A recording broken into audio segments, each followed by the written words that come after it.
Yeah, I'm just getting ready to go down, hopefully finish chopping today. Really no rain in the forecast, but it is overcast. So if I can get it on the wagons, I'll be happy. I gotta get at least 4 loads up here today and get the rest on the wagons, and I'll worry about the rest tomorrow. But I just put another gallon of antifreeze in this. I mean, things are wet down there. The lower hose over there looks wet. But the other day I seen about a third of the way from the other side, I seen a trickle coming out of there, and it was dripping from up above here the other day too. But I don't see nothing dripping here now. I mean, I can smell, it's not overheating. That's the other thing that's kind of concerning. I actually sometimes don't show a temperature. Chopping, it'll get up to 180, and the next thing I know I'm down, and it's not really registering anything. So, like I said, I put a gallon of antifreeze in it, but before I started, I squeezed the upper hose, and I could hear it sloshing in there. So that means it's still above the block, so that's the main thing. Gonna have to limp it through today anyhow. I say it's all wet right down in there, and it should have been dried up now from yesterday. We haven't had no rain probably, well, overnight anyhow. So I should have aired out. Belt's a little bit loose, but it's going to run today. And I think I got to do a valve cover gasket. That's the only place I can see this thing leaking. If I hose this all off, nothing down here gets oily until up here. It seems to be running down. That's one thing I haven't checked yet today. I haven't checked that oil. I had to put some hydraulic oil in it. Yeah, I gotta get a towel to wipe that off. I overran. I started and drove it up here, so I haven't checked that again here yet. But I say, as much oil that's up here, it has to be valve cover gasket. And it ain't gonna be a simple job because I don't think that valve cover will lift off underneath that turbo. I really don't think so. So that's why I haven't really monkeyed with it. I have a feeling I'm gonna have to pull it. Yeah, turbo might, that air cleaner. You little prick. I didn't come here for you. Probably the air cleaner hose ain't that big of a deal. It's turbo. It's gonna be a big deal. I have to pull that. So, but that'll work out good too if I have to pull this radiator, because I got to drain everything. Because I want to reroute. Earlier this year, I put this temperature new sending unit in and plumbed it here, and that's where I got the gauge sitting there. But I want to mount it on the bar up here. Well, I don't have enough tubing left.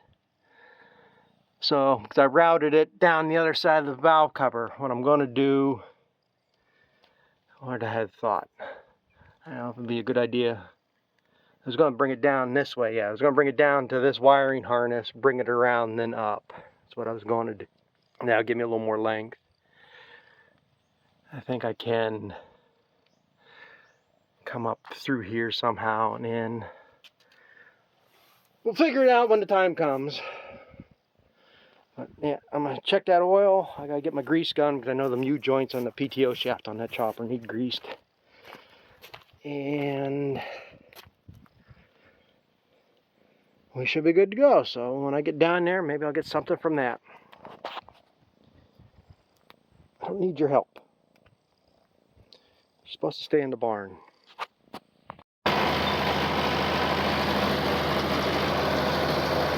This is the biggest load I've brought up so far. I had 4 loads left down there, and regardless, 2 loads had to be this big to get it all on 4 wagons. Got another wagon sitting like this down there loaded, and 2 more smaller ones to chop yet. Should be able to get it all in the wagons tonight, I hope.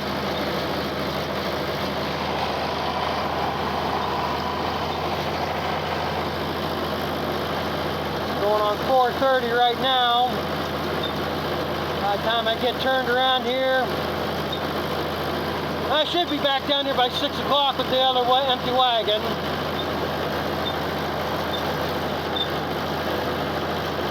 I don't know. Hopefully it'll be light enough I can get one wagon up here tonight. I'm not going to get both. I'm hoping I can get at least one. I don't have no lights on this tractor. I think we're back roads enough. I can run it if I had to.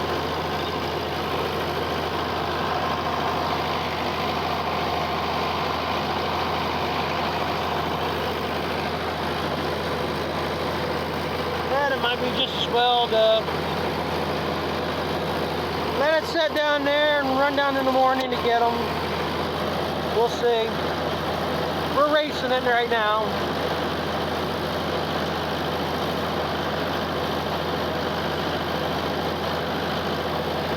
Or as dry that corn looks like, chopped, standing there in the field, ain't too bad. Once I chop it, there's plenty of moisture in them stalks. Bridging up there yet.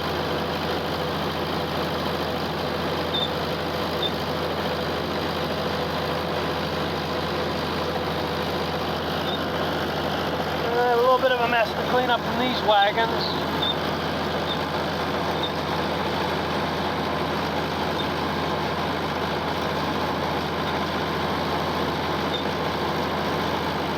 I think I got a warped rotor or something. Now all of a sudden now it's building up high in that tunnel. Last couple loads I couldn't get to go up.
I got something going wrong with the clutch valve on this tractor too. I have no feathering ability in its clutch. Either it's almost engaging or it's like that. Just want to ease it forward. It just wants to go.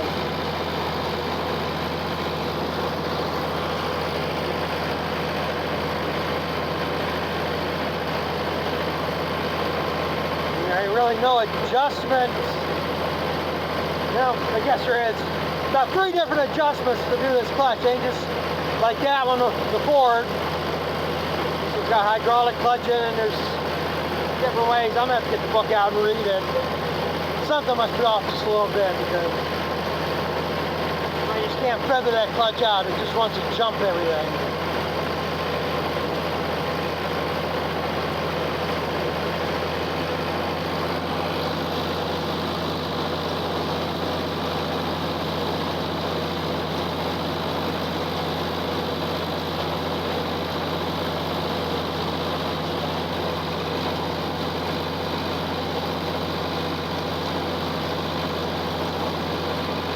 I probably should have went ahead and got silage inoculant put on this.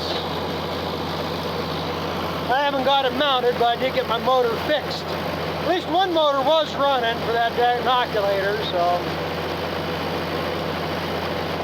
probably wouldn't have hurt to put some of that on here. Now, I'm going to finish up this load so I can run down, get the next one, and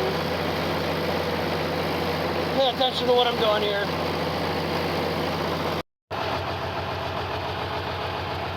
Then I just got back down here. The last 2 loads, I got 20 rows. 10 rows for each wagon, I'll be done. And I'm racing right now. They got rain in the area. It's more south of us. I don't think it's going to hit us, but that's one thing I'm racing. And right now it's 6 o'clock, and I got to get home by 7:30 before it gets dark. So, which I should be. This shouldn't take much more than half hour, 45 minutes to chop this. But I just want to take a minute to rant a little bit. Well, I'm still a little worked up, but now I'm calmed down. About stupid people on the road. Good God, on my way down here, and it happened twice. Just before I get to the county line, there's a little bridge I go over. It's a little bit rough, I gotta slow down for it to take it. And then it's a straight shot just before the county line. Then there's a slight bend with a dip over it, so you can't really see straight out. But as soon as I hit that, got across the bridge, a truck passed me. And this is all probably within 500 feet of the county line. This truck passed me. And then I just happened to see in the mirror lights, because they had their headlights on. Another car passed me just as a car crested the hill, crossing the county line. And I mean, there was no near miss or anything. They had time, they had a guy slow down. But what pissed me off is this car that just passed me, as soon as he crossed the county line, within 200 foot, he turned in the driveway. Why the hell he couldn't follow me that much further? And now I'm across the county line. And it's probably about 1.5 miles to the crossroad up here where I got to turn. And about halfway there, all of a sudden it just turns to a nice straight shot, clear shot, you can see perfect, no problems. And I always ride my line, and I get about from where it straightens out to the corner, about halfway. A car, well, first it was a truck that passed me, then a car passed me, and another truck passed me. By the time they all got around me, we're within 500 foot of that intersection. That last truck that passed me turned right, where I was turning left. I don't know why the hell they had to pass me. You can't ride back there for another 30 seconds at most. And like I say, you got one guy trying to cause an accident, another guy, both in a hurry. Shit, I never pass anybody. Yeah, I guess I did back up. So I gotta get this loaded up here. So I'll get this wagon loaded and we'll finish up on the last of it.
I did chop 2 rows of that corn. I think I mentioned that before. I decided I'm going to run down them 2 instead of 2 rows of this. Probably pick, like I say, a little better than half of it.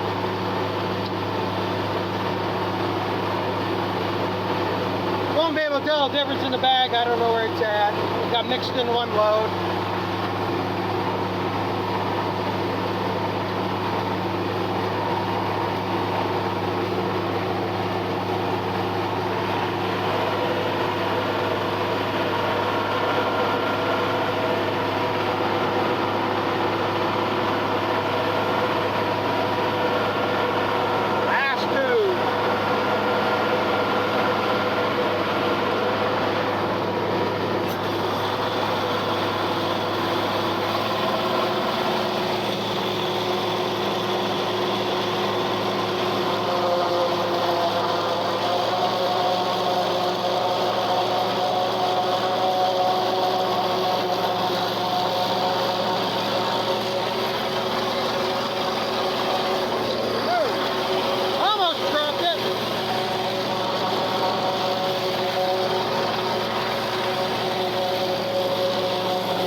I leave them? Or do I waste my time to make a turn around to get them? 3 stalks. I know, I'll take the time to do it and miss the turn and run them down anyhow. 3 measly stalks.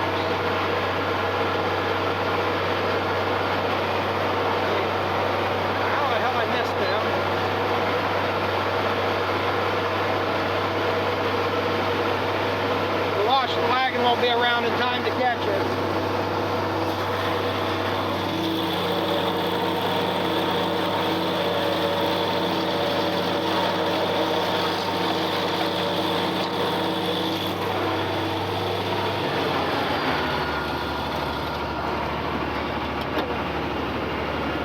That's it.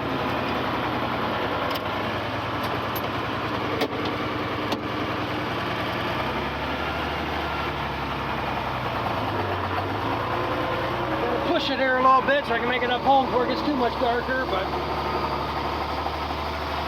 that's it. I debated about leaving a couple rows to try to pick, but for the price of this corn, I only really need to save any if I can't get corn, which I don't think that's going to be a problem. I still got corn left, so I'm not that desperate. And two, because of stuff like that, I think that's all coon damage. So if I do leave it, I think they're going to work the piss out of it.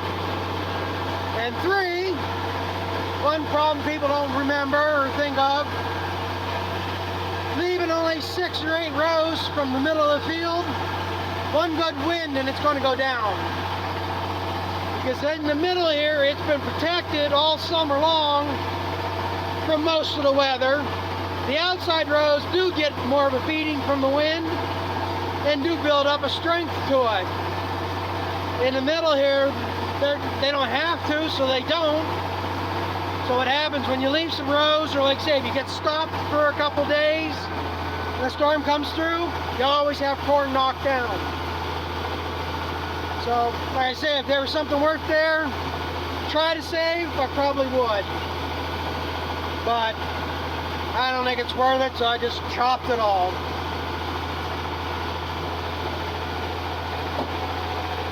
So now the next thing will be, got hay to get baled and wrapped here yet this week. Last I looked at the weather forecast, it's supposed to be good all week now. It ain't be good enough weather to wrap hay. It ain't gonna be good enough to dry hay. I don't care.